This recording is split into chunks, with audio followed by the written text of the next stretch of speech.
In late 2002, Capcom revealed the Capcom 5, a proposition to bring 5 exclusive titles to the GameCube. I've reviewed one of them already, being Piano 3, and now it's time to dive into the next release, Viewtiful Joe. This 2.5D action side-scroller, being helmed by Hideki Kamiya and the team over at the newly founded studio Clover Studio, aimed to bring something truly unique playing inside a movie aesthetic. So, was Viewtiful Joe a game worthy of an Oscar? Head to the go-go, baby! Or will you be shouting, Cut, cut, cut! Before the credits roll? Let's find out. Viewtiful Joe. Viewtiful Joe begins with our not yet known hero, Joe, watching a movie in theaters about his hero, Captain Blue. As he's watching the movie, his girlfriend Sylvia is looking for some attention while Joe is, well, not quite being a considerate boyfriend and just wants to watch the movie. Oh, why don't you show me some off-screen action? Whoa, Sylvia! Cut it out! I said cut it out! They don't show these old movies all the time, you know? However, things get wild and the movie bursts out of the screen and into the theater, with Sylvia being kidnapped and Joe being brought into the movie. It is here that Joe is actually brought into movie land and will actually be taught briefly by Captain Blue on how to become a hero and fight like one thanks to the trusty V-Watch that turns Joe into Viewtiful Joe. The story from here basically just connects the various movies the game nods as you try and rescue Sylvia, with each movie villain and Joe having banter before their battles, and the end of the game taking a pretty interesting twist. The story and its dialogue are very campy, but intentionally so. So what's with the V-Watch on your arm, man? What, you think you're some kind of Mega Man or something? Pretty cool, huh? I'm here to avenge Captain Blue. Just call me... I haven't come up with a good name yet.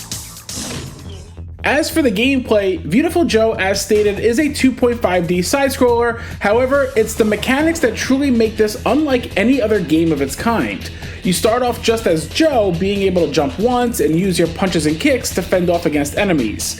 However, literally minutes later into the game, you will get the V-Watch that transforms you into a hero. Now, you'll notice there's a meter underneath your life called VFX. You will gain the ability to slow down time, go into Mach speed, and also zoom in the camera. Each of these abilities utilizes your VFX meter and will deplete the moment you start using any one of these abilities, but once you stop, the meter will refill automatically. If you deplete it entirely, Joe will lose his hero suit, going from Viewtiful Joe to Ordinary Joe again for a short time until your first meter refills. This exposes you to taking double damage from enemies if you're not careful, so learning how to balance using your abilities is essential to survival. Also essential to your survival is learning how to dodge enemy attacks. Now, typically, if you're holding down the slow motion ability, you will be able to automatically dodge, but it will use a large chunk of your VFX meter. Now, most enemies have either high or low attacks, where a visual indicator will show you the type of attack, and you can simply press up or down to dodge that specified attack. Now, Joe will have his punches and kicks to utilize with ease and can easily link combos almost endlessly by alternating both attack buttons. Hitting enemies on their own will dish out standard damage, but it's mixing up the combat with those VFX abilities where things change drastically. Using slow motion holding down the L trigger will let you dish out more damage, and you'll see enemies fall apart with more ease, emphasizing the extra strength from this ability. When using Mach speed by holding down the R trigger, Joe will move, well, at Mach speed, while enemies still move at standard speed. Here you can rapidly attack enemies to the point where multiple Joes appear on screen to provide more attacks, but more so will go into the background to hit boxes that you can't normally reach. If he lands enough hits, he will actually set enemies on fire and generate a fire shield around himself temporarily. Lastly is the zoom ability. Here, the camera zooms in where Joe can dish out far more damage, especially when combined with slow motion. And that's the thing, you can mix and match the zoom ability with slow motion or Mach speed, and combining these abilities will really do some work. It doesn't stop there though, as the developers found clever ways to utilize these abilities outside of just looking really flashy. For example, if there are enemies with guns, you can enter slow motion and see the bullet coming towards you, at which point you can punch the bullet back at your opponent. Or if there are bombs exploding, you can increase the explosion size by holding down slow-mo and even take 0 damage running through them this way. There are far more uses for these VFX abilities as you even get upgrades. As you face off against enemies, you will earn Viewtiful points based on your combat style. There are segments where you'll be blocked off from advancing and need to either defeat all the enemies, or solve a certain puzzle, or just reach the checkpoint however you can. When beating these sections, you will be ranked based on Viewtiful points earned, defense, and the time it took you to complete this segment. You'll then get a combined rank which will net you bonus Viewtiful points for upgrading later on.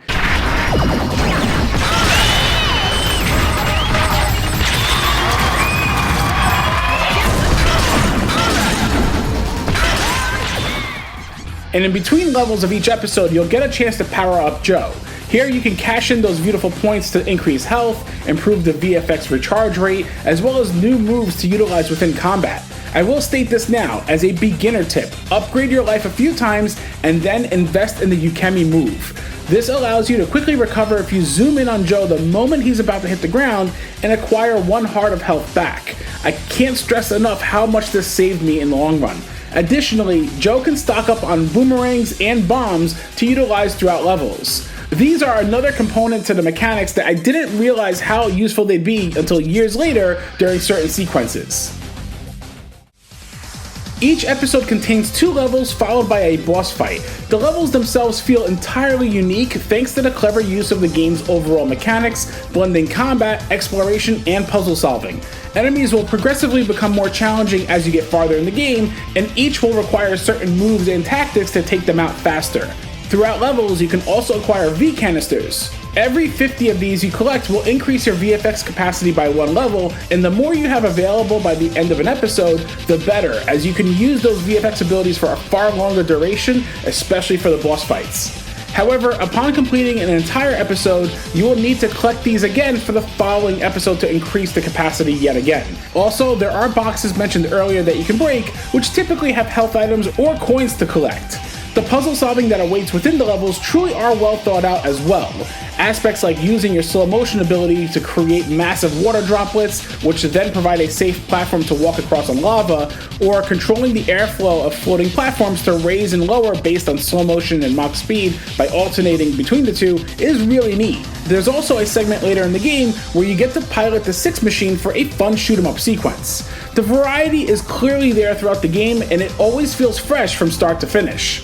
Now, the end of each episode will be a boss battle, and you better prepare yourself because this game does not hold back on the boss fights. Initially, it starts off fairly reasonable, but by the 3rd episode's battle with Grand Bruce, the difficulty ramps up quite a bit, and by the time you get to Leo, you will be truly tested. Once you figure out their strategies, what works best against them, how to dodge certain attacks, then naturally it becomes a bit easier, but that's the thing. This is an old school challenge of learning their attack patterns. When you do pull off beating a boss you were having a hard time with though, yeah, that gratification hits pretty strong.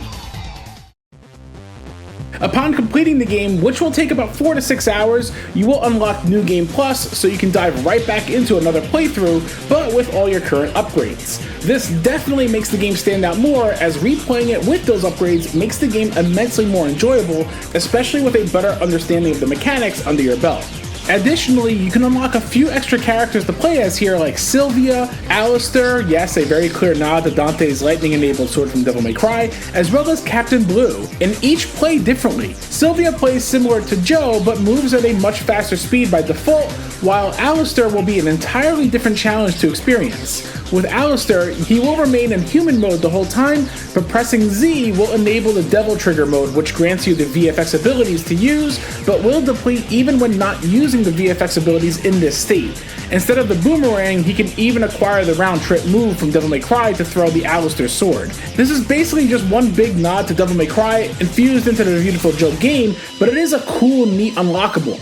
And then there's Captain Blue that I'd like to talk about or showcase here, but you have to beat the hardest unlockable difficulty to acquire him, and I haven't been able to do so yet. Speaking of which, you can unlock 2 higher difficulty settings, V-rated and Ultra V-rated. V-rated makes the game harder naturally, but Ultra V-rated removes any dodge indicators and is the ultimate challenge. And I have to say, yet again, Viewtiful Joe is a very challenging game. You have two difficulty options from the get-go, Kids mode and Adults. Kids isn't overly easy, but it's a good way to dabble your feet into the game. Adult, being the standard difficulty, will certainly test your patience, especially because of the certain boss fights as mentioned. You have lives also, so if you run out of lives during a level, you will need to start that level over. And trust me, your first time playing through this game, you will die quite a bit. The game was deemed difficult enough that in Japan, they released an updated version of this game with an even easier difficulty option called Sweet Mode, and even the game's sequel that released here, Viewtiful Joe 2, was created to be a little bit easier than this by default. Now, as much as this game does a ton right, there are just a few gripes I do have with it. First off is the lack of a chapter select. While the game isn't terribly long, I wish I could just select a level and replay it at any time. You can somewhat get around this by saving your game on different files at the end of each episode, but I would have preferred a traditional chapter select. Also, episode 6 in this game becomes a gauntlet of facing off against all the bosses you've defeated already up to this point, and is honestly the one chapter where I'm like, yeah, this part just feels like filler. Other than those two aspects though, I really don't have a whole lot to complain about gameplay-wise. Visually, Viewtiful Joe is an absolutely beautiful, or rather, beautiful looking game. The cel-shaded visuals are clean and vibrant, the animations are incredibly smooth, and the frame rate is a rock-solid 60 frames per second with absolutely zero drops. Joe's animations linking his combos together are seamless, even when canceling moves mid-combo, and everything just looks so fluid. The backdrops of each level have rich detail, alongside some 2D cutouts that make the areas look like movie sets. Furthermore, there's great lighting that helps lend to the dramatic tones of certain scenes. Seeing the game also go from normal speed to slow motion to Mach speed, all with single button presses and nothing takes a hit performance-wise, is very impressive. I also love the visual aesthetic of the movie tone, with the film reel scrolling across the screen when cutscenes kick in or when using your VFX abilities. There's also this really neat visual film filter when Joe loses his VFX abilities. The world built here is so well detailed and makes you want to just explore outside of the boundaries due to how well crafted the art direction and environment detail is. Also, seeing Joe get into his battle mode before bosses and seeing the mask close up always feels badass. To make things better, the game has progressive scan capabilities to enhance those vibrant visuals. Seriously, Viewtiful Joe is one of the most visually striking games on the GameCube, no question. Now, it is worth noting that Viewtiful Joe did end up getting ported to the PlayStation 2 months later, with Dante from Devil May Cry being a playable character. Yet, as amazing as an option as that is, the PS2 version did have frame rate drops and it lacks any progressive scan capabilities. Just know that between the two versions, which one you want to go with. Not to mention that the GameCube controller does feel like a natural fit here. In terms of audio, the sound effects do an awesome job of making everything feel impactful. The punches and kicks sound good on their own, but hitting enemies in slow motion feels far more weighty, while hitting enemies with a flurry of punches and kicks in Mach speed feels badass. The whole sound design is affected by how you control the game's speed in a sense, and is quite brilliant. Slowing down time to allow certain objects in the background to be affected is neat, like growing these water drops into massive drops and hearing the slow motion cue of them. The voice acting gets the job done, and as stated, is campy and intentionally so. But the star of the show? The director when pausing the game. This starts off simple and innocent with Take 5. To then later in the game hearing Pee break? Again?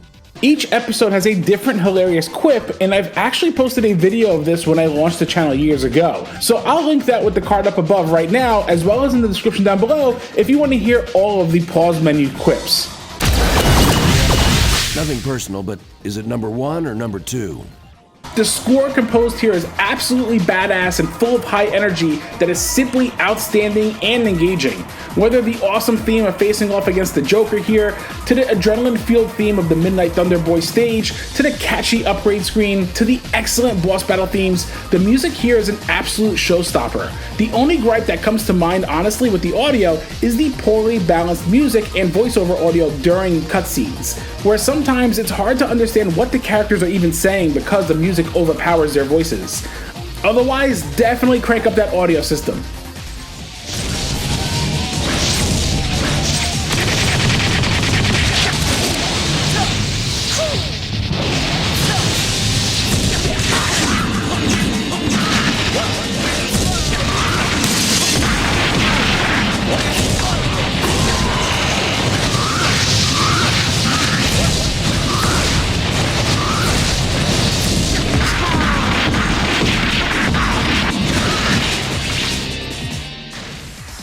Joe is a game that really pushed the boundaries of what an inventive side-scroller could be, and once again flexes Kamiya-san and his team's creative process.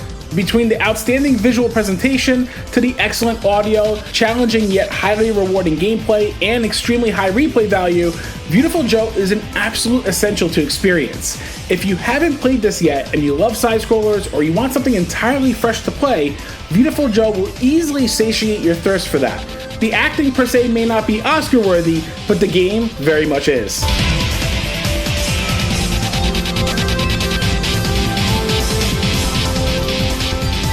Woo!